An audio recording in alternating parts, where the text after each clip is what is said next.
the Fantasy Six-Pack Hour, with your hosts, Joe Bob and AJ Applegarth.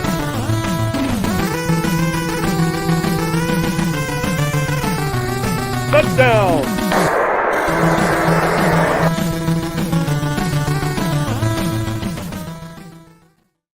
All right, welcome to the Fantasy Six-Pack Hour. My name is Joe Bond, founder of FantasySixPack.net. With me, as usual, Mr. AJ Applegarth. How's it going, man? Ready to be here? Man. Sunday night, ready to talk some football because today is the traditional football day. So it works and makes sense. Yeah, so we are doing a special show on Sunday. Not special, really. It's we weren't here on Thursday, or at least I wasn't. So and you really weren't either. So it actually sort of worked out that I was on vacation last week and we couldn't do a show. But yeah, so we're here on Sunday night doing our show here. We got a good one. We're going to be talking about some risky players to draft and just really how risky are they? Where's the the reward versus risk benefit there, whatever you want to call it. So we got that going on. So before we jump into things, though, just want to remind everybody, hit that subscribe button, hit those like buttons, leave those reviews, those 5 stars, wherever you're watching or listening. We appreciate it. And, of course, become an all-access member of FantasySixPack.net. You're going to get access to our award-winning rankings, our Discord, where you can ask all of your custom league questions to myself, AJ, Mike, behind the scenes, and you name it, they're there. We got DFS guys, Chris Robin, aka Detroit Beastie, Dave Eddy, and then some.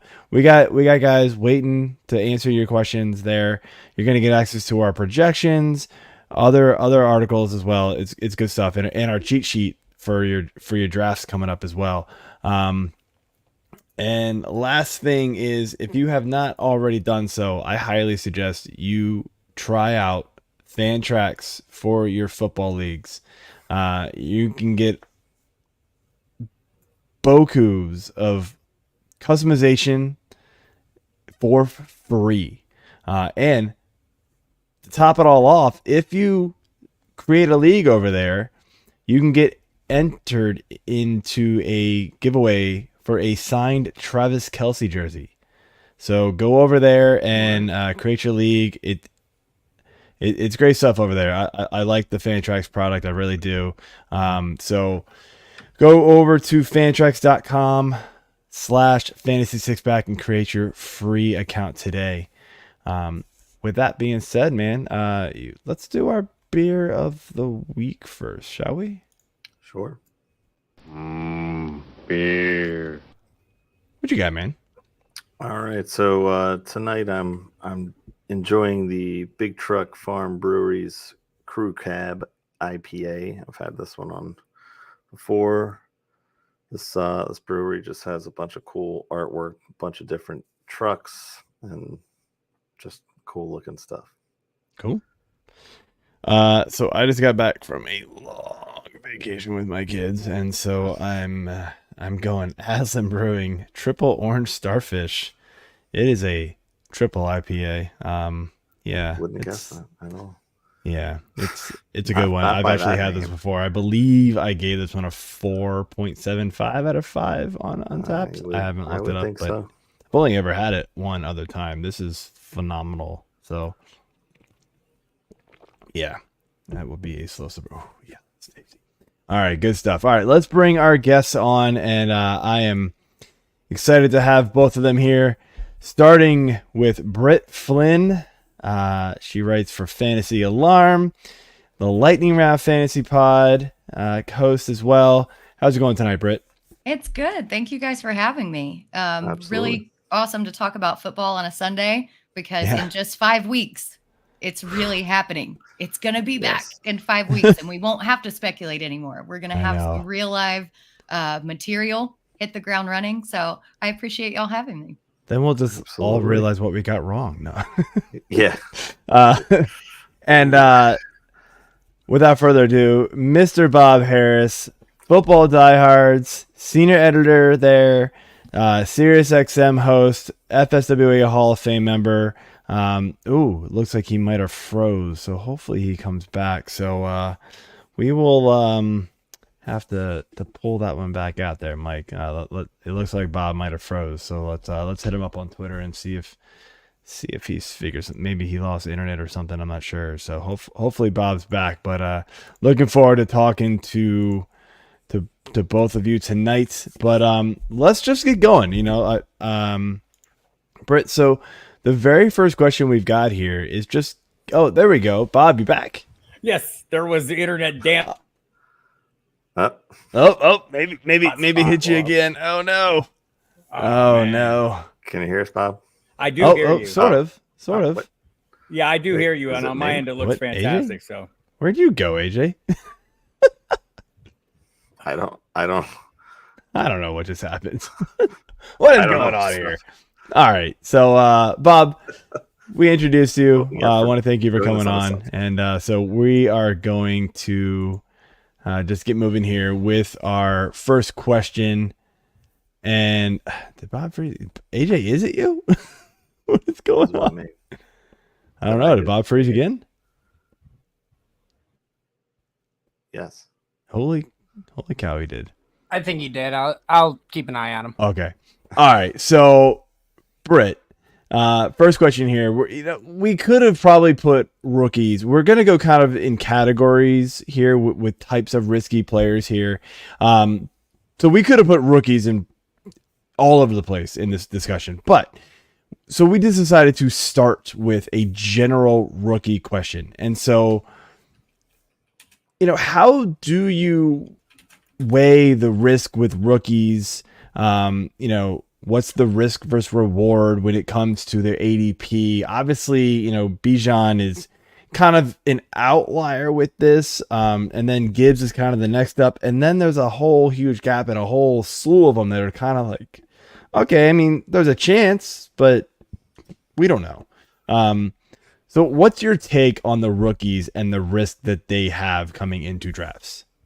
I think when it comes to running back, the risk is a lot more minimal than it is with wide receivers. Not only are these running backs being drafted at a lower ADP outside of Bijan and Jahmyr Gibbs, but the system, the playbook seems to favor rookie running backs a lot more than it does the rookie wide receivers, because they don't have to learn, all these blocking schemes as far as like, are you going to block on this route? What route are you going to run? How are you going to come back and integrate yourself within these 5 other people? With a running back, it's basically like, well, you have this play to run and then you go. So I think that rookie running backs are a lot more risk minimal in redraft. Mm-hmm. But I will say that there are a lot of rookie wide receivers and even rookie tight ends, which we've consistently talked about not producing. But this year, it seems like there are 3 at the top of my list that I think can. There are several in situations that look to be favorable, look to be running these routes. I know that we need to downplay the training camp hype a little bit, but they look to be really picking up and forming a relationship with their quarterbacks. So like Jordan Addison, for one, with Adam Thielen gone, it's not quite an air raid, but it is a three wide receiver set. And then the news that TJ Hawkinson is sitting out is even better for Addison. So I really like him there. Rashee Rice, not as completely sold on him because the Chiefs have kind of rotated their wide receivers in and out. I know that this training camp hype looks amazing. There is a lot more risk with him there going in. But then talking about like these rookie tight ends with Dalton Kincaid, with Sam Laporta, even with Luke Musgrave, people want to say that rookie tight ends always take a year or 2 to develop. I think that for the most part, that is only true because in a lot of cases, these rookies are asked to block and learn the system. These 3 teams are not in a position to ask these tight ends to block. There is such a lack of depth on their depth chart. These rookies are going to be pass catchers, and we really need to look at them. And their ADP is so low because people are so out on rookie tight ends that they're going to return a lot of value. Yeah. Bob, you got any thoughts on rookies in general and maybe piggybacking on what Brett said?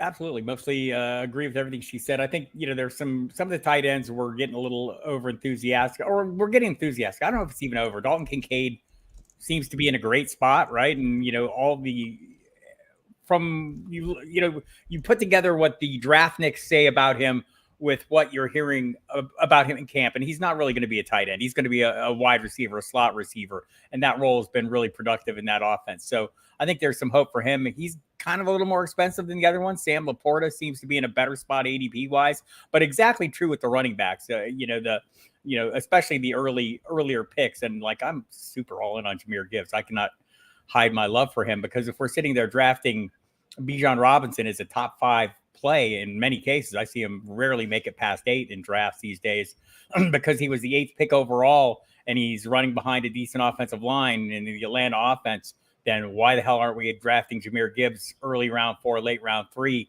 Because he's in a explosive offense, only 4 picks later, running behind one of the best offensive lines in football. Granted, he's going to be sharing, but if you go back and you look and you maybe, give him 55% of the touches in that backfield last year, you've got a top 10 running back. So I think the big thing here about all this, what we're going to be talking about, you guys, and thanks for having me on. And I'm sorry my internet was broken. Yeah, I know, you're good.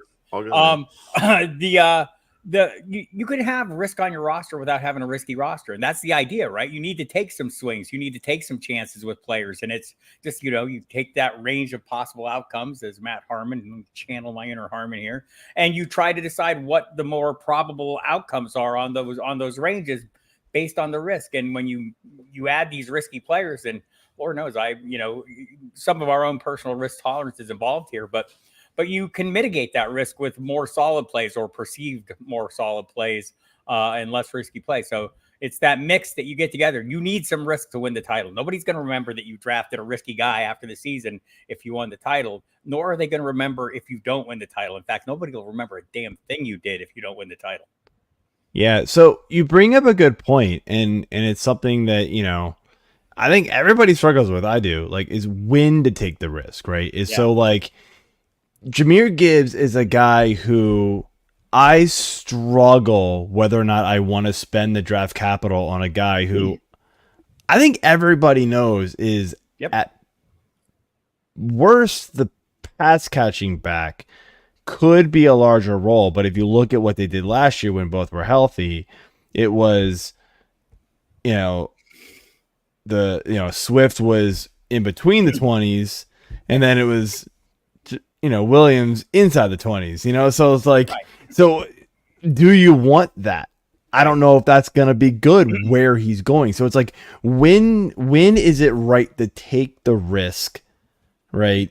On some of the, especially the rookies, right? When you believe in it, though, that's the thing. I mean, I can tell from the way you're hedging that you're not as in on this. Some of them. No, I get it. But this is a great example because I go, we all have our little processes that we go through and the things that kind of tick us, tick our boxes and everything. And, watching the videos of, looked like they were going to draft him ahead of Bijan, right? You can make what you want of that video. That's what I made of it. You can also look at the video of Scotty Montgomery working with him, in the interview process and how they felt. So maybe they might trust Jahmyr Gibbs a little more than they trusted DeAndre Swift, who apparently they didn't trust a damn bit. Right. So, but this is how we calculate these range of outcomes and these values. So for me, I feel more comfortable doing this. So maybe I'm willing to jump up and I'll take that whole risk out of your hands, Joe. I will draft him earlier than you will ever consider it.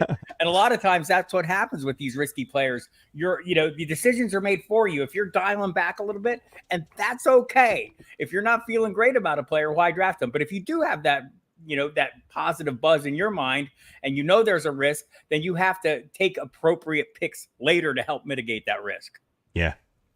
And I think part of the risk too is looking at training camp and not just the hype videos, looking at the beat writers, looking at how he's lining up, looking at the coaches that he's working with, because I think it was yesterday, instead of working with the running backs on blocking, he was working with the wide receiver group, working on routes. And that to me is a big gold star in his pro section as to why you should take Gibbs. And it's all about kind of filtering out that coach speak talk, that preseason hype machine talk, and actually diving in a little bit deeper and looking at what he's doing. And that should go for all rookies, not just for Gibbs, obviously. Right. And just because I want to cherry pick my data because it's how I roll. I was like, Dwayne McFarland, Alvin Kamara, Christian McCaffrey didn't even register 30% of their team's rushing attempts as rookies, finished as running back 3 and 9 respectively. And yes, that was a Jahmyr Gibbs tweet. So, I mean, but this is the trigonometry we're all sitting here doing, the calculus we're all doing based on a lot of 7-second clips on Twitter, beat writers telling us, Tim Twentyman from the Lions website saying, this is the best receiving back I've seen in 15 years covering this team. You factor in the draft capital. So for me, it's less risky, but that's the great thing about fantasy here. We're all sitting here. We're going to talk about risky players. Some of them I'm going to think are less risky than you are. Some of the ones I throw out, you are going to think are more or less risky than I do. And that's how we get our teams together. And that's how you win titles we tell ourselves happy stories about players that we want to have. And we tell ourselves horror stories about players that we fear and that we want to avoid. And that's what we end up doing. And if I happen to draft one I don't like, I happen to love them forever until they suck. Yeah. Well, you're never wrong. I mean, it's like, oh, well, I'm not wrong yet. I mean, just didn't all for him. Speaking of the hype, Britt, you brought that up. We're going to bring up a collection of players here coming up that sort of fall into this range where it's either like they're risky because their ADP may be slightly overblown due to various reasons. One of those reasons is a lot of times hype, and it's the Twitter machine hype a lot of times. Sometimes it is the beat writers because of Twitter. They're showing these like one-on-one, they're showing a wide receiver going off like it's a backup corner, and people don't even know what they're watching at the time. They just see this dude making amazing plays, just blowing by the defender and catching a long touchdown. And you're like, oh, this guy's awesome. Yeah, tone it down maybe a little bit, but let's talk. So first up, there is the 49ers wide receivers, and specifically talk about Deebo Samuel and Brandon Aiyuk. Two kind of opposite ends of the spectrum. Deebo is going, fairly early in drafts, first 3-4 rounds, probably first 3 rounds most of the times. Aiyuk a couple rounds later. We're getting kind of opposite ends here with that. Deebo, there's people that love Deebo because of what Deebo did 2 years ago, and the potential and just the athleticism that he brings. Then there's Aiyuk, right, who showed last year with Brock Purdy and whoever else they had at quarterback at times last year, right? And then, but then I talk about the Twitter hype, right? You see people on Twitter talking about how Aiyuk is the best receiver on the team, going to be a wide receiver one. I mean, what do we do with these both of these guys? And Bob, we'll start with you since Brett went first last time. So I take the value. I mean, usually in these cases, I'm taking the cheaper piece. Mostly it's been Aiyuk has been the cheaper piece. People still seem to be in on Deebo. I have concerns about the rushing workload that he might not get. So I get that. And like last year, I mean, I will ask you a question that obviously tells you the answer. Who scored more points in PPR? Which Samuel, Curtis or Deebo? Hello, Curtis. So I mean, so like, look, every year is different, and I just feel like that offense is, many pieces. Many of them can be valuable any given week. Probably not all of them any given week, and so I'm probably going to take the cheaper piece and feel pretty good about the cheaper piece. Yeah, and if you look at Deebo's stats, and I admit I was fully in on Deebo last season, and it worked out great until they brought in Christian McCaffrey. Once Christian McCaffrey showed up, that so-called Deebo role evaporated because that Deebo role was now Christian McCaffrey's role. And if you look at the metrics of what Deebo did last season, everything outside his yards after the catch was pretty rough looking. So his yards per route run was 37. That's decent, right? But his ADOT was 102. His yards per reception was 69th. I mean, his target separation was 75th. All of these metrics, Aiyuk has him beat in. And I actually wrote about this last season, towards the middle of the season. I was doing the hot takes article over at Fantasy Alarm, and I predicted that Aiyuk was going to overtake Deebo as the wide receiver one on this team. Lo and behold, he was the better receiver down the stretch. And I think that still holds true going into this season. I think, Deebo has talent, but there are so many good talents in the system. Shanahan's going to go with the guy who can get separation, especially when you're rolling with like Brock Purdy, who kind of needs that situation. Anybody who can separate and not force him into making contested catches, that's who the target is going to go to. And that is by far Aiyuk. And then you talk about the ADP value. We're drafting Debo at his ceiling, at his absolute ceiling, in my opinion, now that the wide back role is gone. And you get such a good value on Aiyuk, I think, from a week-to-week spot. And then you factor in their strength of schedule. It's Aiyuk all the way for me. Yeah. You're talking 30 picks later, per Sleeper's ADP from 8-4. So I'll take that all day. I'm not big on Debo this year as it is, just for all the reasons you guys both pointed out. I know you're making my life a lot easier tonight. I don't have to talk a lot. You guys are making all the points I was going to make, so we're good. We're going to move on. I'm just glad that Debo got taken in my Scott Fish draft like right before me because I didn't have to make that decision. Again, like you said, Bob, someone's going to go after these risky guys before you, so I'm glad somebody else did. I was just like, bless thank you. Their heart. Take the next guy. I don't have to make that choice because had he fallen to me, I would have like, it was tough. It would have been a hard. That would have been a hard pivot. Bob, I love that you're Southern and use the bless their hearts. I'm not even Southern, but I still use it because I appreciate the way it has been developed. Much like Brandon Aiyuk. All right. Nice. So next awesome. All right. So the next guy we got here is Mr. Christian Watson. He definitely flashed a bit last season, even with Jordan Love in the quarterback role, but he's still raw. He's still unproven. But this guy's being drafted as a wide receiver 2 ahead of much more proven, safer guys.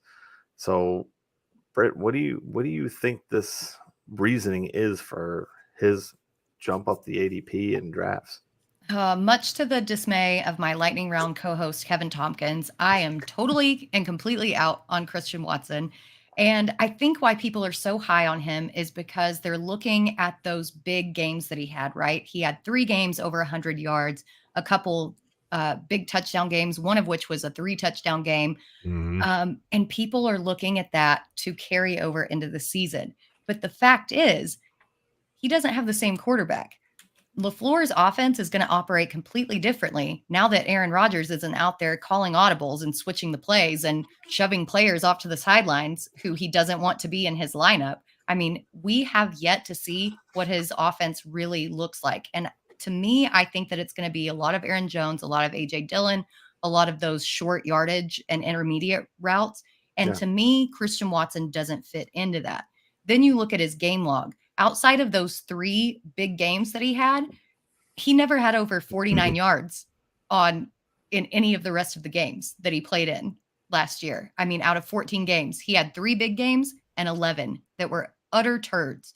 And that, even that 49-yard game, he had 8 targets and 6 receptions. Why could he not do something more with that?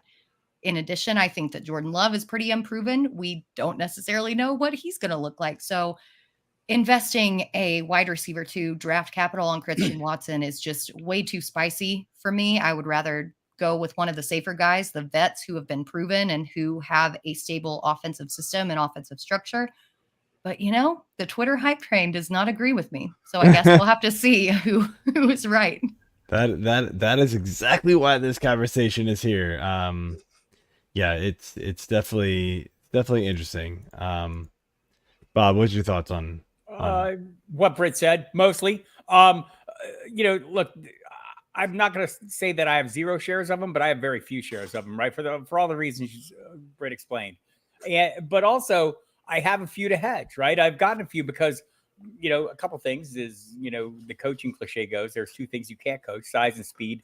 Christian Watson has more of both of those than almost anybody else on the field, at least in terms of height. The guy's he's working against, and I'm going to take some gambles, or at least some chances on the possibility that the Packers know how to run a football team, and that you don't let a 4-time MVP kick his way out of the door, even if he doesn't want to be there, without thinking you at least have a serviceable option at quarterback standing by. Like, I'm not out there actively pursuing Jordan Love. I'm drafting him very late in some drafts, like as a 3rd quarterback or whatever. But it's entirely possible they know a little more about him than we do. I think what Britt said is totally true. They're going to run the ball more. I think that's Matt LaFleur's been his desire, and it's been difficult. That's one of the reasons Aaron Rodgers has been allowed to go. So maybe Matt LaFleur can run something closer to what he wants to run.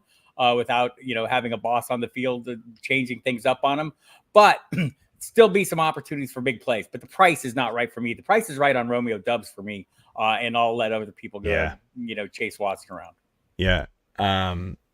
Interestingly enough, and I didn't pick this guy. Mike actually put him on the list, but interestingly enough, it is a guy that I took in Scott Fish. I mean, but that's a big tournament type thing. So I'm going a little bold in that. My normal drafts, I'm passing on him. Yeah. My typical 12-team leagues where I can, waivers are going to be kind of plentiful and things like that. I'm passing on Watson. I don't need to go for the home run and hope that it hits. Watson, for everything you all said, is not the guy for me in my typical leagues. We got another Watson question, though. Yeah, we do have another Watson question. So Connor Tomer here. How do you guys feel about Deshaun Watson? He's a risky play in the 8th round. If I can get Daniel Jones in the 11th, or is he a risky play in the 8th? If I can get Daniel Jones in the 11th, who wants this one first? I have mixed feelings on it because, for one, again, what I've seen out of training camp is that they look very good.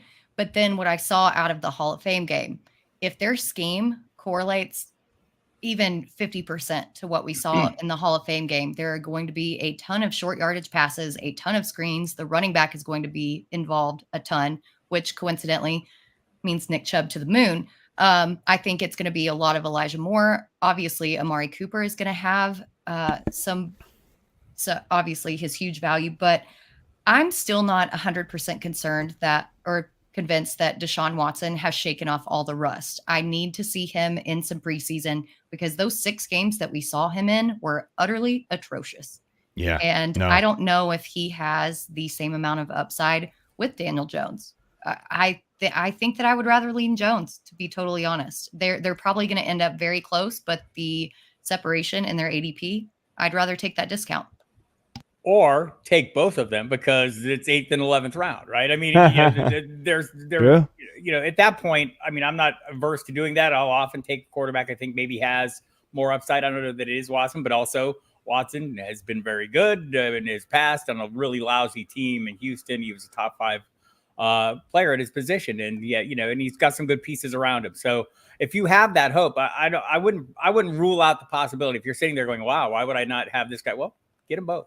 And take a shot. But what Britt says is true. If you don't think Watson has that same upside, then just avoid, right? I mean, there's plenty of fish in the quarterback sea with upside going super late in drafts. I mean, let me remind you that Ryan Tannehill has been a top 10 fantasy quarterback, and he suddenly has better receivers. Right. So right. I mean, if you want to, there you go. If you want to play that game and you're concerned about it. This is the thing about the risk in your roster. You don't have to have as much as you think. Or if you want to get risk, get it late. And and hope that's kind of the way I play it. Free square plays. Kind of the way I play it. But let's move on here. So just sort of a general question here again. What do you all do with wide receivers that are now with new unproven quarterbacks? And just a couple of examples, right? So the Commanders now have Sam Howell, so McLaurin and Dotson. The Buccaneers, Godwin and Evans are going to have, we're not sure yet. So there are other examples. Obviously you can throw the rookie, the teams with the rookie quarterbacks into that conversation as well. But how do you value and weigh the risk with that type of situation? Is it that the talent of the receiver wins out, or that the quarterback really does play a large factor in your decision? I think let me jump in on this real quick because that's strong feelings. So I think last year we missed out on a lot of wide receivers that were really good because we had fear of their quarterback situations. They were less than ideal. I'll refer to Tyler Lockett, TK Metcalf, Amari Cooper for that matter, Terry McLaurin for that matter, right? And they ended up being super productive, probably well outperformed their ADP. So when I see a range of receivers this year that includes Mike Evans, Michael Pittman, and they're dirt cheap, I can get them as third receivers. I don't think there's a risk there. I don't think that's risky. Let me get you out for a second. So you brought up a bunch of good examples about guys outperforming their ADP because of new quarterbacks, but those quarterbacks were proven. Brissett has been in the league, right? Geno Smith had been around, maybe not proven to be what? great, right? But like these guys had been around a while. I'm talking about the guys we're dealing about Sam Howell. We didn't know if it was going to be Drew Lock or Geno Smith. That's how uncertain, right? But at least was, right? At least both those guys had like played NFL games more than one with like Sam Howell. It's true. I guess what I'm trying to say is I'm not going to let an uncertain quarterback situation scare me off really good players at the right price. And I think these guys are going at the right price this year. I'll go ahead and throw Marquise Brown in that. Yeah, I mean, yeah. So you're getting them as wide receiver 3s. To me, getting really good wide receiver 1s at wide receiver 3 prices, I'm going to go ahead and take a chance with the quarterback and hope it comes around. And I think that's the kind of risk I'm more interested in at this point in the season. So would you be more interested in Godwin and Evans than like the McLaurin and Dotsons? Because Godwin and Evans are going later than McLaurin and Dotson. All of them. No, I have shares of all of them. Evans is going. I mean, do you think they're not going to try to do everything they can to get Mike Evans another 1,000-yard year? Of course. I know, right? Right. So I'm a little more on him because he's a little cheaper than Godwin. I don't know, Britt. What do you think? Am I overstating my case here? No, I think that you make very good points. But for me, a factor that hasn't really been talked about is coaching systems and how these different coaching systems are going to play into either the quarterback's strength or weaknesses and what kind of offense are they going to run. So for me, I think that Bieniemy is going to incorporate a lot of screens and short yardage passes. I really like Antonio Gibson and Dotson in this system a lot more than I like McLaurin. Similarly, it really depends on the quarterback for Tampa Bay because apparently Canales is leaning towards the guy who takes care of the ball more.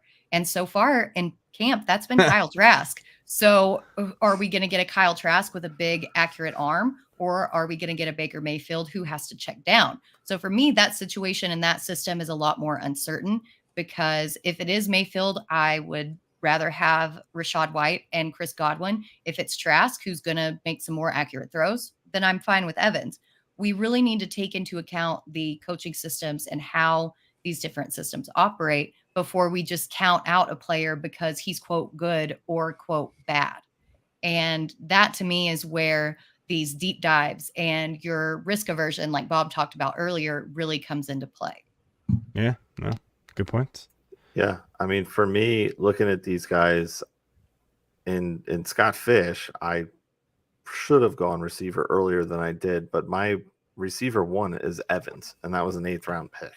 I was at the 1-1, so I love all my players before him, but receiver, I'm a little light there. But hey, that's part of the risk that I went into again with a huge tournament. Knowing you have to, bounce off of what you typically would do. I don't have much aversion to these players just because I know what they've done in the past. If I'm comfortable with them and they're guys that have produced for me in the past, they're likely going to be still on my radar. But again, like Bob was saying, I want them at the right price. And if they're falling to these super low rounds, that's the right price for me. So I don't have a problem going after him either. So, Joe, you have any thoughts on anybody else there? No, I think we're good. We can move on. All right. Jump into our injury concerned players. Yeah. So the first one we have here, keeping it with wide receiver, Super Bowl hero, if you will, Kadarius Toney. Shocker. Guy's already injured. Now what? Britt, what do you think? It's so disappointing, right? Because we had Veach out there saying that he knows that he has wide receiver 1 capability or else he wouldn't have been drafted where he got drafted. Yeah. Well, sure, capabilities are all well and good, and we don't want to predict injuries because that is just a zero-sum game. We don't like to do that. But if you've been in your 3rd season and you get injured before the season even starts, that's my big red flag for me. Yeah. I don't want to predict injuries, but an already injured player is a gigantic red flag, especially one who had to go in and have meniscus cleanup in his knee that we've already seen over and over and over again. This depth chart in Kansas City is full of, pretty good and pretty flashy wide receivers. And then you've got Travis Kelce and Jerick McKinnon. You don't really need a lot of good receivers with Patrick Mahomes. He's going to spread the ball out. It just kind of is the guy who's out there. And I think that these guys out there will be good enough that Toney is not really going to make an impact, which also on a side note sucks because I wrote about him as one of my wide receiver breakouts. I really wanted it to happen, but it's not going to happen, guys. We stopped making fetch happen. Me too. He was like top of my board like 2 weeks ago. Then it was like, all right, never mind. Great. Bob. So I'm injury agnostic. I try not to fear injuries. Also, I'm not stupid. So, when I see someone like Kadarius Toney, obviously there are red flags there up the wazoo. And also, the situation as well. I mean, exactly as Brett laid out. There's a lot of pieces. It turns out the wide receiver one in Kansas City is the guy who's open on any play. Right. So, and look, they'll scheme Travis him up and they'll make Kelce. Right. It's Travis Kelce. Like Every Kelce. the Chiefs told us what they're doing here when they invested $500 million in their quarterback and kept Travis Kelce around and let Tyreek Hill hit the road, right? Instead of paying him, they said, we have a really good quarterback and a super good tight end, and we're going to make the rest of it all cobble together. And they do. And I think Toney has huge upside, and I think he's a great risky pick at the right price. Right now, that price is too high based on the current injury situation. But generally speaking, taking out a wider angle, I am injury agnostic, and I will there's a difference between players who are chronically injured and chronic injuries, right? Like there's a lot of guys that get hurt a lot. Well, it's a two-edged sword, right? We're looking for volume. Volume is the wellspring of all fantasy production. Also, it's what gets you hurt, right? More chances is what gets you hurt. So I want volume. Volume is where the work comes from. And if somebody gets hurt, well, damn it, it's football. That's what happens. I'll deal with it. And I get you all out there. I'm never drafting this guy again because he got hurt, that guy again because he got hurt. Okay, so leave me Christian McCaffrey. If we go to the ADP right now and look at the first round ADP, I think there's only one or two players who have not missed games in that first 12 picks. And that's because they're usually either rookies or second round players.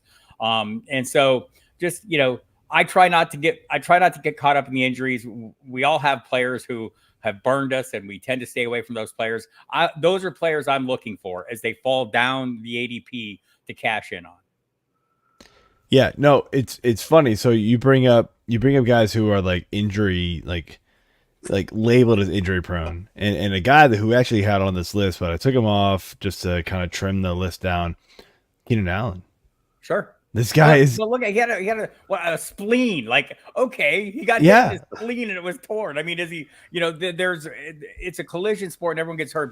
But I think he is a prime example. You're talking about volume, right? That's what I meant. Like this dude just gets the ball like crap ton. Like, so yeah, naturally injuries are gonna happen. But when he's on the field, this dude's a baller. Like, get in the ball, draft him. He is falling so far in drafts right now. Yeah. I'm going to have a ton of shares of Keenan Allen right now. Down the stretch. Wide receiver 6 down the stretch after he returned from his injury last year. But nonsense. It is like, and I get it, I mean, like, and also I'm going to acknowledge out there, I'm in a lot of leagues. I do a lot of drafts. So I feel like I can take more chances. If you're in a single league and you feel like, wow, this guy, I just have total fears. I get that. That's a different kind of thing. And maybe I would be a little more cautious, but for the most part, I am greedy for volume, and volume is, me too. Guys fall down the list who get that volume because people are afraid they're going to get hurt. They're going to get hurt because they get a lot of chances, and that's part of the game. I mean, we say with running backs, volume is king. Same thing with any player. Volume is king, but it does lead to injuries. That's life. You got it. That's the risk you do take. Yep. It's the risk here too. Like with the next set of players here. I'm going to lump them together here. Breece Hall and Javonte Williams, both coming off ACL injuries and then some for Williams, unfortunately. Both guys are expected to be back fairly early in the season, if not by week 1. We're not totally sure yet. There's also the talk that Dalvin Cook is going to show up in New York to ruin Breece Hall. Denver signed Samaje Perine, who has been a very talented player when given the opportunity. So with both of these players, and take your pick on one or comment on both, I don't really care. What's your level of comfort drafting them where they're going right now. And I think Bobby went first last time. So Britt, your turn. Yeah, with Breece Hall, actually any running back coming off an ACL injury, it concerns me, especially when like Breece Hall, they start out on PUP when they're looking to actively acquire a free agent. But even more so than that, we've seen studies over the course of however many seasons that outside of Adrian Peterson, that even if you're back on the field, your efficiency as a running back coming back from an ACL tear dips dramatically from the season prior. It takes you about 2 seasons to get back to that pre-injury form. And with Sean Payton in there, I would not be surprised to see a lot more Pirine. I really don't have a lot of Javonte Williams, and I definitely don't have a lot of Breece Hall where he's going. I know that people are fully enamored with his talent and how good he was, which, admittedly, he was great. But you have to factor in, if you are injured by the time that the season and especially the preseason rolls around, that's another big red flag. We saw it with J.K. Dobbins last season. Yep. Play week 1. Okay, well, for 1, he wasn't. It took him 3 weeks to get on the field. For 2, he wasn't even ready to come back when he got on the field. And then he had to have a cleanup procedure that kept him out for another 6 weeks. It's just, there is so much risk, especially when it comes to knee injuries for running backs, that I'm not exactly high on either one of them. I will say if Javonte looks good in preseason, because he is supposed to play in some of these preseason games, that'll alleviate a little bit of the concerns that I have for him, but then his ADP is going to skyrocket. And then what value are you getting on that? Right now he's going around. I'm using sleeper ADP right now. PPR, he's going at 77, or no, half he's going at 77 and a half. PPR, he's going at 73.2. So it's pretty decent value for a guy who's got the talent that Williams has. And if you've gone receiver heavy early, or maybe taking a quarterback early or a tight end early, taking a guy like Javonte at 77 or 73 overall isn't terrible. I don't mind that. Breece Hall, I'm deathly afraid of at this point for multiple reasons. All of them that you said, Britt. Cook is around. He's coming off the ACL. You never know. There's still no guarantee he even starts week 1. Like, you're drafting this guy in what? The 3rd round? I'm out. There's no chance I take Breece Hall this year in any draft unless he falls to like round 5, even 6. I'm totally out. But Williams is a different story. He's going around some guys that, there's a ton of question marks. Just talking about Mike Evans. He's right above him in ADP. Deontay Johnson, get a rookie, Jackson Smith Najigba, George Pickens, David Montgomery. Like, we don't know what's going on there. There's a lot of guys in there where you're kind of like, nobody's safe there. So it's like, if you're gonna, they're all risky. So if you're gonna take risks, go with the guy with the highest upside, and Williams possibly. That's a range where I'm much more okay taking the risk, in my opinion. So, do y'all have any other injury concern players that we didn't mention, Bob? Yeah, I'm like I am a hammer, and Michael Thomas is my nail. Is my wide receiver 4. And I'm just going to acknowledge the same happy stories I'm hearing from beat writers over and over again this year. I heard over and over again last year. So, and still, I'm a sucker. Cannot let it go. It's not going to be 2019 Michael Thomas any more than it's going to be 2013. Josh Gordon's going to walk in my door and win me titles either. But you look to last year early in the season, it was pretty good. Gordon. It started out with a 2 touchdown game. Yeah. Looked like he was heavily targeted. It's an upgrade at quarterback. And so yeah, and he's my wide receiver 4. The price is right. And just go back to Breece Hall. His price is insane. I know on Underdog, he's like running back 11. And exactly what Britt said. Crazy. There's a difference between players you're worried are going to get hurt and players who are. Yeah, right now things are pretty high on Breece Hall. I know it should fall down pretty soon. No, I'm totally with you on Michael Thomas, by the way. I keep drafting him, and I hate myself for it. Every time I do, I'm like, why? But I'm looking at the board, I'm like, there's nobody else that even has a remote chance of doing what he could do.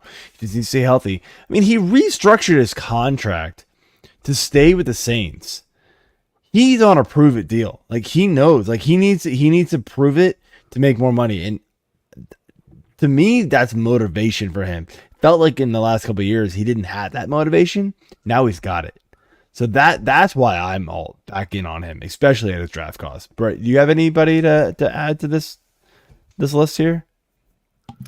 Nobody to really add except for maybe one that we're going to talk about here in a second. Okay. On the consistency. All right. range. Well, we'll move on then. So AJ, right. let's jump into it. I'll throw one more name out. Oh, there. okay. Bob? Darren Waller's another one. I'm not. Yeah. The price is right. The upside is there. I'm looking for tight ends who have the path to be their team's wide receiver one. He has that path at a much cheaper price than Travis Kelce, who I'm happy paying for. Mark Andrews, who I'll still pay for. But Waller is, to me, the next guy that looks like he has wide receiver one, de facto wide receiver one upside in an offense. He's going 6th, 7th round. Okay. Were you listening to our show last week when Andrew Cooper came on and touted? Oh, I've talked to Coop. Yes, absolutely. He touted Waller. He made me move him up my rankings. I was like, all right, fine. You convinced me. I did it.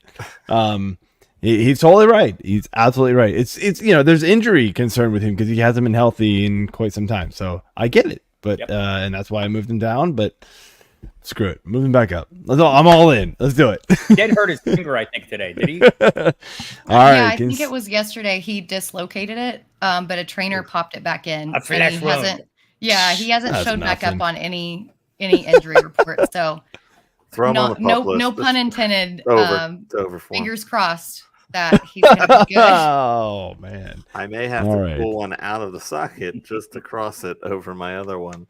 We got a question here from Angelo. Mike Williams left me frustrated. Not really a question. Yeah, and I got stuck with him again.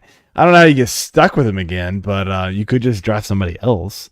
Unless it's the Dynasty League. I can answer that. I got stuck with him in an abandoned league that I took over last year. Well, that's your fault. And I just missed the cutoff because I had a few things going on this week. Yeah. And I missed our drop cutoff thing on MFL. But so I felt bad. Mike Williams can be good. No. I get it. I actually traded him in a Dynasty League. The year he started off 5 games in a row and was going crazy. I was like, see you later. Traded him for a 1st round pick. It was out. I was done with him. Yeah. He's one of those guys where we're gonna jump into consistency players. He's another one who always falls in that man, how do you deal with these players? Where do you draft them? How do they fit on your roster? So I get it, man. It's tough owning a Mike Williams. So we're gonna jump into the next one here, AJ. All right. So consistency or lack thereof. Only been good once. You're coming off a breakout season, hasn't actually proven it over full season before. So the first guy that we have listed here is, and it's actually perfectly on topic because I was looking at him in my own league, Tony Pollard. He, you could potentially go after a Madison or a Cam Akers, within this same kind of realm. But let's focus on Pollard. Oh no, I'm talking. So sorry. No, I know. Yeah, no. So what I meant is with this, yeah. So they're kind of part of the same conversations where they haven't done it over the full season, not as far as ADP. Just want to make sure that was clear.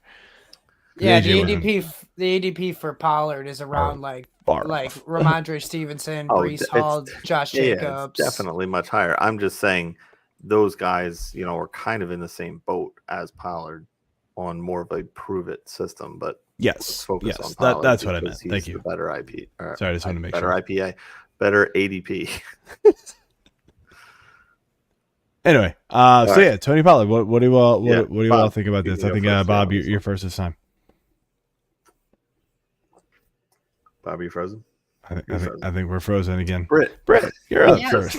No, that's totally fine because I am very concerned both as a Cowboys fan and somebody who's drafting because Pollard, as explosive as he's been, last year was the first year that he's actually come up as, a top 10 or top 12 running back.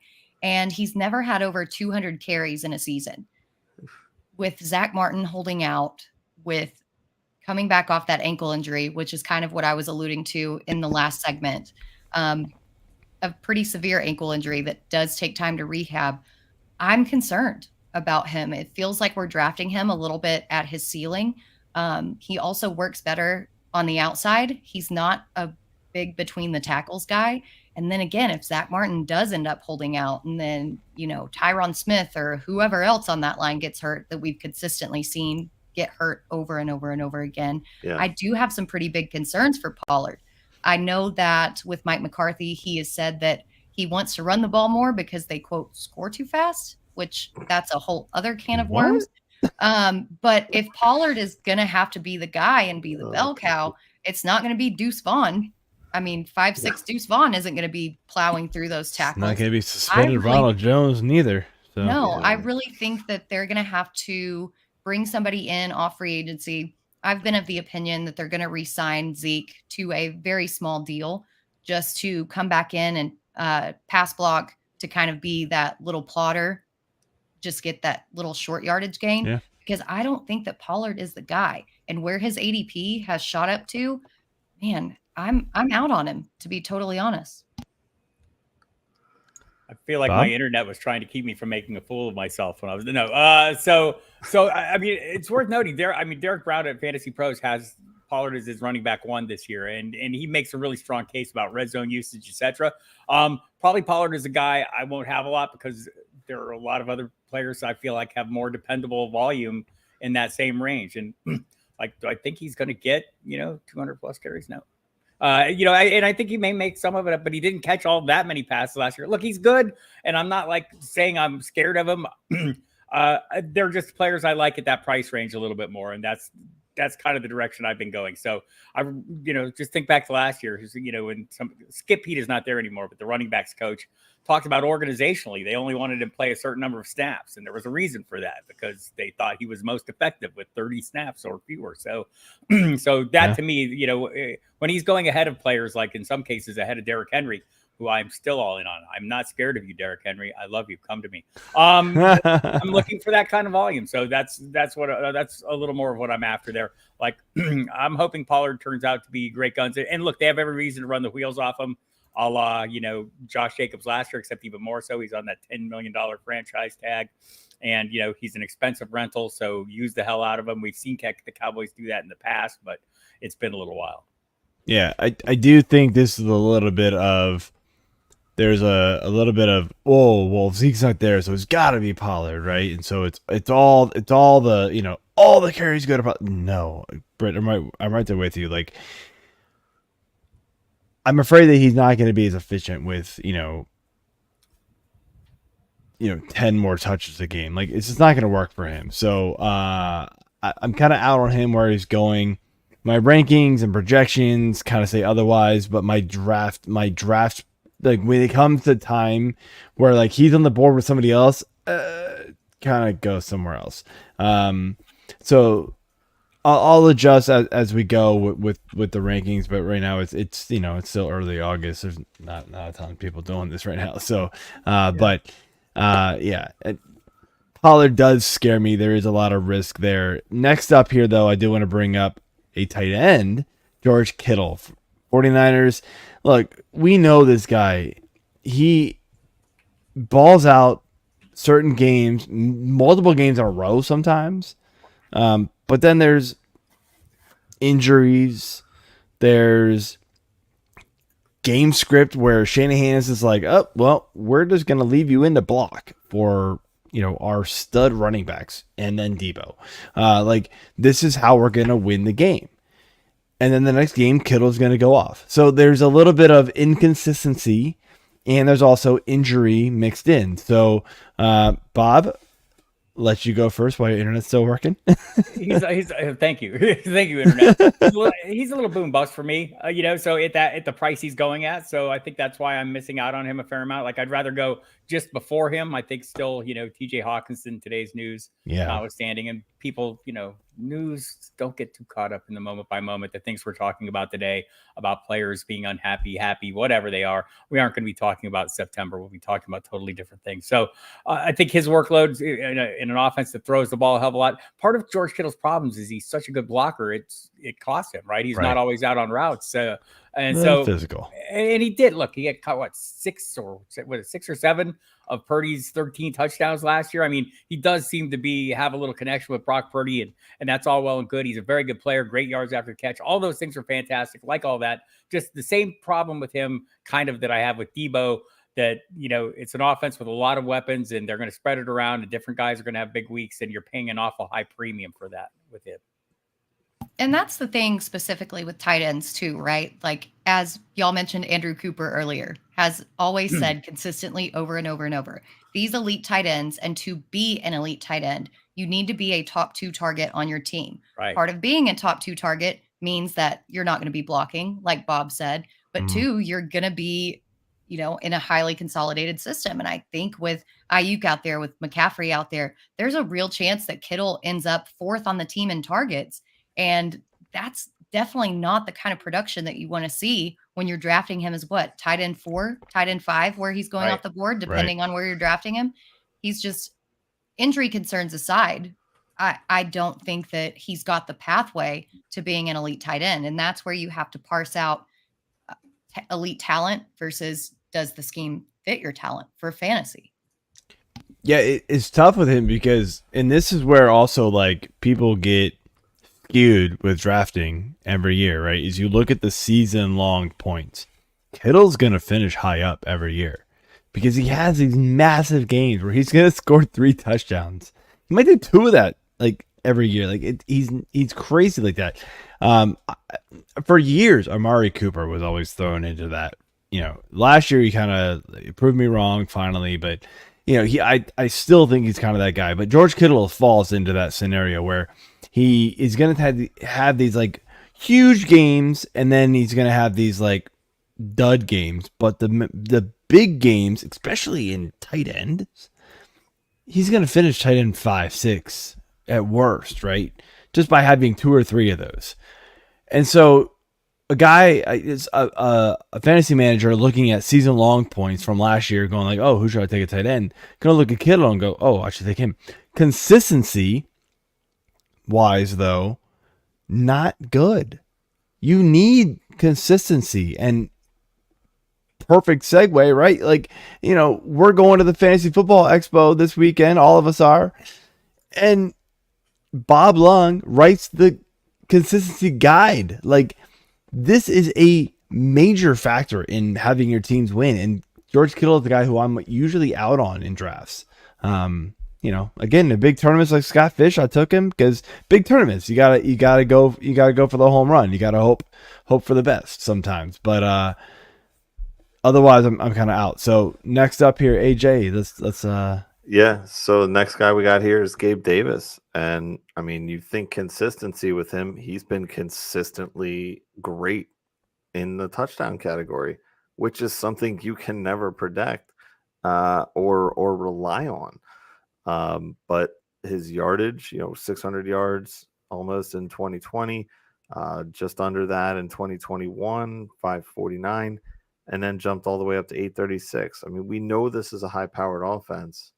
What do you guys think about Gabe Davis here? I'm going to jump in here because I have very strong feelings on Gabe Davis and feel like he is not in the least consistent. His catch rate of like 52%, 55%, whatever it was last season, doesn't scare me in the least. Somebody who has 93 targets and only comes down with 48 of them, scratch them off immediately. Yeah. This isn't just a one-year anomaly. We've seen it year after year after year after year that Gabe Davis cannot catch a freaking football. Everybody is enamored with the fact that he scored like a touchdown or 2 against the Chiefs, and then he was all of a sudden the best thing since sliced bread, and he's not. He's great for best ball. I'll give you guys that. Yes. But if I'm looking at him on my redraft team or my dynasty team, I don't want to put somebody in my lineup who has a floor of 0 and then a ceiling of 30. That's not the kind of variable that I'm also Mike Williams. I haven't said anything about Mike Williams. We brought him up earlier. But I'm totally out on him. I think that bringing in Dalton Kincaid even lessens the likelihood that he's going to be focused on in the red zone. And then you look at what James Cook has been doing as a receiving back. He's, stepped up into that role. I think that they're going to have a different kind of offense because they've said year after year that they want to take the rushing burden off of Josh Allen in order to preserve him and his health. I'm completely out on Gabe Davis. Sorry for that rant, Bob. No, you're fine. And Bob, right before you go real quick, I just want to mention Gabe Davis is a perfect example of what I was mentioning earlier with George Kittle, where like you're going to look at the season end points, and he finished in half PPR, because that's kind of where I go. Wide receiver 28, right? And so you're going to look at that and go, oh, he's going, way later than that. It's perfect. No, look at consistency, points per week. Look at the ups and the downs. Like Britt is saying, do not fall for it. We all fell for it, last year after his massive end of the season run, plus that massive playoff game he had. We all fell for it. Yes, did he finish, respective, lead toward, where he was drafted at 28th overall in half PPR? Sure, but the consistency was awful. So, Bob, I will let you. I stood on the soapbox last summer, just saying we remember the last thing we see, and we all remember the Chiefs game, and we were all drafting him like he was that player. And when he clearly is not that player. I mean, he can be. That player is there, but that player is not there every week. It's exactly what you said. Phenomenal. And I think there are great offenses where it's a narrow band of players you can count on week to week. You can look at the Chiefs offense. I'm counting on Patrick Mahomes. I'm counting on Travis Kelce. You look at Buffalo. I'm counting on Josh Allen and Stephon Diggs. And after that, like I want pieces, but I want them at the right price because you're kind of taking your chances. They're going to show up various weeks, and you're not going to know which ones in advance. Better best ball plays than in-season plays. Yep. Gabe Davis, I think the price has dropped to a point now where he's more appealing, yet still Bob Harris has no shares. Yeah. AJ, anything before I move on to the next one? That's good. Next one. So the next one here is a favorite of our producer, Mike LaPlante here. Justin Fields. Look, this was the guy where we saw him have a miserable rookie season when he actually got the chance. Came in last year and then just ran like crazy. But didn't pass at all. I mean, like bottom of the barrel, like behind backups, behind players who got hurt as far as passing attempts. How do you manage? How do you reason drafting a player like him, who I feel like has a ton of risk? Because if he doesn't run for as many yards as he did last year, and the touchdowns, of course, on top of it, we're talking about Justin Fields. If he does not run for over 1,000 yards again, how do we draft him at QB 5, 6, wherever he is going? It's 4 sometimes. Bob? We don't. I don't. I do have a share or two in best ball, but as you get close to the triple-digit drafts and you're looking at just a couple shares of a player, there's just players I like either slightly ahead of him or slightly after him. I think if I'm looking for that quarterback in that particular tier that has a chance to be quarterback 1, I feel more comfortable that it'll be Lamar Jackson. And if I were looking for a quarterback who I think might get there more as a passer, it's probably going to be the guys after him, Justin Herbert and Trevor Lawrence. So those are probably more of the plays I'm getting and just for the reasons you said, Joe, you nailed it. Yeah, and again, we don't hate players. We hate their ADPs. There's no doubt that Justin Fields is talented, but going at QB 5, that to me is pretty much his absolute ceiling because we've already got the guys like Patrick Mahomes, Josh Allen, Jalen Hurts sitting well above him. And then you can kind of interchange Joe Burrow and Lamar Jackson on either side of him and sandwich him. I don't think with a 60% completion percentage or a 58% completion percentage the year before that he really improved that much. We just all thought that he did because on paper and his fantasy stats, we were like, he's scoring so many points. This looks great. I think that he's going to have to throw the ball more. And again, that's where that completion percentage comes in. Is he going to be able to translate that production when he's throwing to guys like Chase Claypool, who was out modeling in Paris Fashion Week and who the Bears said that they really didn't like his commitment and his work ethic towards his team? There are just so many unknowns in this Bears passing game. I think it's going to go back pretty much to where it's run heavy and bringing in the guys that they did. I don't see Fields. Yeah, I mean, adding DJ Moore helps for sure. They did upgrade the offensive line, but I'm still not loving Justin Fields at his ADP. I think he'll be talented, top 10 QB for sure, I think, but top 5, oof, that's a tough price tag for me. Yeah. AJ? Yeah, I actually don't have any shares of Fields yet, and I don't know how I feel about that yet. Like, part of me wanted to try to target him somewhere, and I just haven't yet. And I'm like, all right, I missed another chance. So I mean, he keeps getting drafted like a couple slots in front of me, like when I'm thinking about it, and I'm like, all right, that's fine. I don't feel bad about it. Like, I don't really care. You reach the portion of best ball draft season when you start in February, and you're getting into August where you feel like, wow, I don't have any. You're drafting based on I don't have any of that guy yet. Maybe I should, right? That's what I'm looking at now. If you're gonna do like multiple drafts in best ball, fine. I'll take a chance. Right. But in my couple of redraft leagues, I'm out. Like, with you. I think we do have a question here, and I apologize, Jackson. We've totally botched this one. Yeah, in a shallow 8-man league, with I've picked 6, keeping Jefferson. Should I open up with Amon-Ra, Pollard, or Chubb? AJ, you answered it on YouTube, and I agree with you. Nick Chubb is hands down my pick. Be Nick Chubb. You guys agree?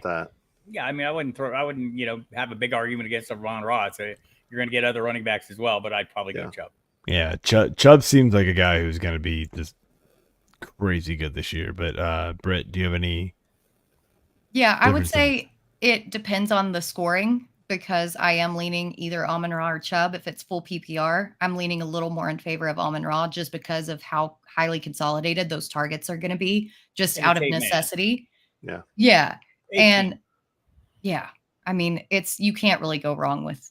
Yeah, I mean, 8-man, you're going to see a lot, a lot of talent all around. Get both of them. Yeah. I think with me, with Chubb, is like Chubb feels like one of those players who's falling a little bit now without Hunt too. Now you wonder if he could be like, I mean, is it out of question that he's RB1 after this season? No. Just because of the usage he's going to see this year? Not out of the question. That's why I say Chubb, just because you take that risk there, knowing that in an 8-man league, you're going to find boatloads of talent later. Might get both of them.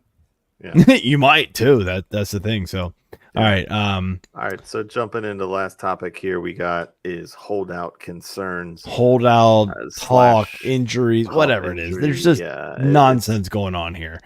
It's all of these guys kind of fall into both categories except for Jacobs with pup, but he's the first one we have here. Josh Jacobs, obviously holding out. He's the last remaining domino. It seems like. That hasn't signed, or has he signed yet? And I missed that. Nope, okay. I didn't think so. Or is he reported? Yeah. So I mean, what are we doing with Jacobs? I'll just kick in here.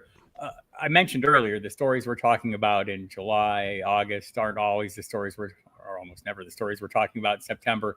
And were it not for a bad case of bad judgment by Le'Veon Bell, we would still be saying, well, that never happens, right? But now we can't say it never happens because it happened. But also almost it never happens. So I'm seeing Josh Jacobs. I was in an FFPC draft the other night. He's there at 310. There's no way I'm not taking him at 310. Right? Yeah. I mean, if he shows up in Las Vegas as expected, and the beat writers I've talked to have all said the same thing. He's going to be there week 1, whether he's off to a slow start, maybe, but they love him. They want him to do the same kind of things. And if he was a rental last year, this year he's an expensive rental, and they're going to go double down on running the wheels off him because he's, alongside Javonte Adams, their best weapon. So all these guys, I'm looking to reap the value on the players where we're having the issues. Jonathan Taylor as well. Just a quick reminder, and I say this all the time because it bears saying. The public portion of the negotiations are always the most contentious contentious portions. That's the, people are jockeying for position and for some reason think that fan sentiment is going to sway something or whatever. We saw it with Saquon Barkley where he was talking, I might have to hold out. And behind the scenes, they're sitting there hammering out a deal, and then he had to change parts. So don't be surprised if that's the way most of these things play out. Yeah. Yep. Yeah, I'm not so concerned about Jacobs holding out as I am the effectiveness of the Raiders offense as a whole, and especially their offensive line. Mm-hmm. That offensive line is very unproven. The defense isn't going to do them any favors. We say often that running is the luxury of the winning team, and I don't see a lot of wins on the Raiders schedule. There last year either. But it still worked out for Jacobs. But I feel like there were a lot of closer games, though. Right. There were a lot of one-score games, and I don't necessarily see a lot of those one-score games this year. With Taylor, they're going to work something out. He's going to be traded, or they're going to figure it out. I mean, he's just too good to sit out. He has no options. The Colts aren't petty enough to put him on NFI. Well, the owner might be. Well, yeah, but Irsay is a different story. Yeah, Irsay is different. It's funny, like, so I'm looking at, I'm in Rasball right now, and so I'm looking at it. Of course, that's a best ball.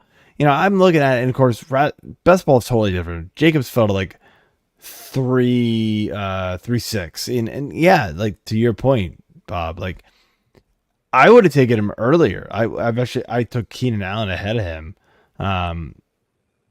A little bit because I am a little, scared of what's going to happen with the offense and who knows, but like best ball, I kind of lean receiver, but like in a normal redraft league, like I probably would have taken Jacobs there. Like it's, my standard home leagues, with my friends, stuff like that. Like I'm thinking Jacobs, like he's a monster. Like the dude's got to get 200 carries or 250 carries, 50 catches, 300 plus touches, easy. So yeah, I'm right there. And yeah, we mentioned Jonathan Taylor, who we had on the list on too. The pup list, still dealing with this ankle injury, or it was a back. We don't know yet. They're making it up at this point. I don't know. I think we have no idea what's going on there. They're just trying to like shield Irsay and be like, well, he's drunk and talking again. Don't mind him. Here's what's really happening. I can't find the message, but I do know there was a guy on Fantasy Six Pack in our group chat here. He talked about a league where somebody took CMC 1-1, came back around on the turn, took Jonathan Taylor and Josh Jacobs, and the dude's just like bragging, but the guy from Fantasy Six Pack is like, this guy's gonna like not be fun when he loses. And I'm like, I mean, like really, like if all three of those dudes play for real, how does he lose? Like that is insane. But I get the risk and why these guys are falling, but I don't know. Like I'm gonna drop them a couple of spots from probably where they should have been going if it was like guaranteed they were gonna play. But I'm not dropping them as far as some people are. I think it's gone too far. And it sounds like you both agree. I don't think that J.K. Dobbins, though, which was who I was going to talk about at the end of that, is so much a holdout concern or even injury concern for that matter, as it is the Todd Monken effect that Lamar Jackson is going to pass more. It's going to be a much more spread offense that they're going to run 4 wide receiver sets that historically Baltimore hasn't passed a lot to their running backs. I think that factors in a lot more to why J.K. Dobbins has fallen so far than it is an actual holdout or even injury concern. Yeah, he's like out of all those, the one that I'm least confident. I mean, and I'm kind of alone on this. I know people that I talk to a lot. Matt Wallman thinks he's in for a big year, and and I get it. The talent is all there. I feel less comfortable about him than I do about the others, just in general. So we'll see. Yeah, no, not out I on agree. him. Prices are bad, but just like there's other players to that same range. I feel I haven't taken any Dobbins yet. Please. I agree. To me, with the Ravens, it's a little bit of the new offense. I wonder how much they're going to spread it out. I mean, he did a little bit of that in Louisville, like that's where he came from. Spread offense, college offense type of thing. So Lamar can play in that offense for sure. It's just a matter of, do they have the receivers to really do it? I know, OBJ, fine. I don't know. I don't know if I trust it as much, but I still think Dobbins is going to be fine, and I love his draft cost. Like, I think he's going at a range where he can easily outperform it for some reason. I just, am I going to take him over his ADP? Probably not. Maybe a couple spots, but I think he can easily outperform it. I don't think he's going to fall much farther below it, though. That's where he's a very, very safe pick, where he's going if you need running back at that range. So I think AJ, if you got anything to add, I think we're done. I mean, that's pretty much it. Yeah. Cool. All we had listed, at least. Is there anybody else that we missed that you guys are, risk adverse or reverse? Reverse? Trying to get. Yeah, sorry, I keep forgetting to ask that question. Yeah, if y'all had anybody else to add, I go ahead and throw them out now. I completely forgot to ask that later. Just trying to run through the show. I'm sure more will come up as training camp and preseason happens, but just keep an eye out on my Twitter, and I'm sure that I'll talk into the void about it, and we'll go from there. Absolutely. Bob, anybody else you want to throw in here real quick? I think I threw in a couple. I think most of the ones that I feel like are the riskiest are like so cheap that I don't care, right? Or cheap enough, the guys that I'm taking shots on are super late, the Tyquan Thorntons, the last round flyers, super risky play. Also, he's free. So I'm fine with that. And just, just in general, you're not going to win championships without taking some chances. So just, keep it in perspective, mitigate the risk with players you're more comfortable with, or you have better expectations for, or you feel like you're not taking chances with, and all will be well. Rapid fire. In or out? Anthony Richardson, Bob. Oh, in all the way. In. Super in. Ooh, all right. So you are in on the randomness rookie running quarterback. Mitigate that risk with a, an early QB too. Totally a Baker Mayfield and 6 months later. Oh, AJ. Why we love you. Yeah, no. You take Anthony Richardson around 8, where he's going, and then you pop Kirk in Cousins. Pop in a Kirk. Yeah. Bam. Man, you and Bob, man, we're on the same page. Love it. All right, so that's it for the show. I want to thank you both for coming on. Britt, let you close out first.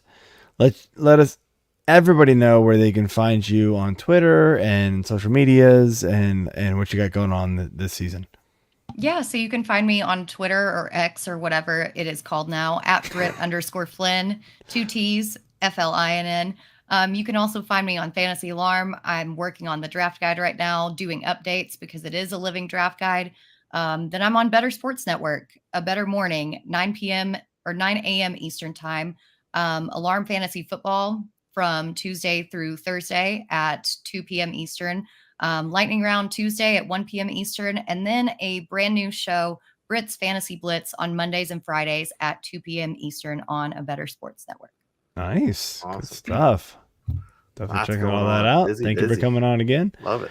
Bob, we know you're a busy man too. So what you got going on, man? I think I'm quitting work so I can watch all Brit stuff. I know, right? That's a lot. Go to @FootballDieHard is the Twitter. FootballDiehards.com is the website. You can go there. Our premium content cranks up in earnest on Tuesday this week.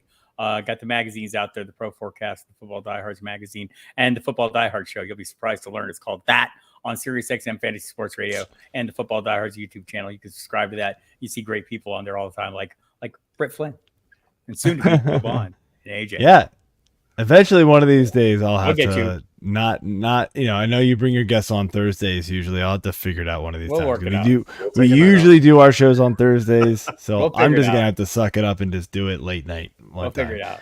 We'll do it. But Bob and Britt, thank you for coming onto the show. Appreciate it, and see you all this coming weekend at the Fantasy Football Expo. I love it. I am so excited for the weekend. All right, have a good night, both of you. Thanks. All right, thanks, guys.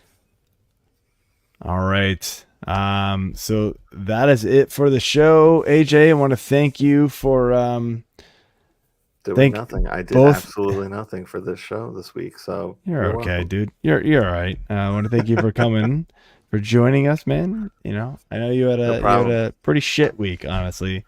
The lack of better words. Thank you for drinking with us. Yeah. I made a point or two, so I'm good. You're good, man. All right. So, but anyway, next. Actually, we are not. It's not next week at this point. It's like 3 days from now. Yeah, it's like we'll be right back. We'll be right back. We're like a commercial, or like we're in like a sitcom with like a commercial break here. Bump lines right now. Funky 80s music, and then Mike can drop us both off, and then put us back, and then I'll be on that side, you'll be on this side, and that'll be crazy. Anyway, we're doing we're calling it a random topic debate. And we're back. Calling it a random topic debate next week. We are bringing on Ian Kenyon, and Britt brought him up earlier. Kevin Tompkins. Hell yo. So we love our fantasy alarm people, apparently. So we've had Howard.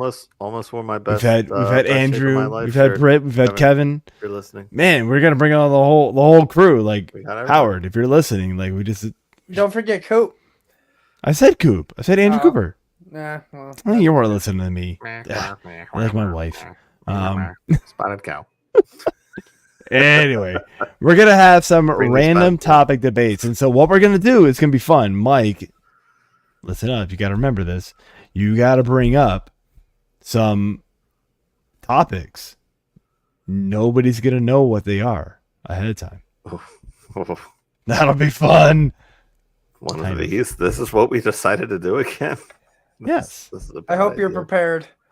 How are we preparing for this? You're asking the questions that we have no idea what you're asking us. That'll you be could fun. be like, "Did your daughters eat spaghetti again tonight?" Prepare to improv. I'd be like, "Probably." All right. Anyway, so we are gonna bounce, but join us on Wednesday this week because I'm leaving for the expo very shortly after that, and we will see you all then. I'm trying to find my crap here. See you all later. Peace.